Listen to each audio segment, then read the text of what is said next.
దొంగరా skills MCom చదువుకున్న వాడినిరా. Taxation గురించి అడగండి రా, చెప్తాను. ట్రయల్ బ్యాలెన్స్ గురించి అడగండి రా, ఎక్స్ప్లెయిన్ చేస్తాను.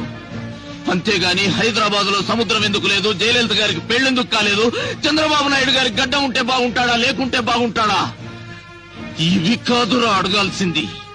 అప్పర్ క్యాస్ట్ అంటే డబ్బున్న వాళ్ళు, లోయర్ క్యాస్ట్ అంటే పేదవాళ్ళని ఎవరు చెప్పారా? ఈ రాష్ట్రంలో ఒక చేత్తో డిగ్రీ పట్టా, మరో చేత్తో కాలిన పొట్టా పట్టుకొని తిరిగే వాళ్లలో జంజం వేసుకున్న బ్రాహ్మణుడు ఉన్నాడు. పేరు చివర రాజు, రెడ్డి, చౌదరి, నాయుడు అని తోకలు తగిలించుకున్న అగ్రవర్ణాల దరిద్రులు ఉన్నారా? రేయ్, ఆల్రెడీ అమ్ముకున్న ఉద్యోగాలకు ఇంటర్వ్యూలు పెట్టి మమ్మల్ని ఏడిపించకండిరా.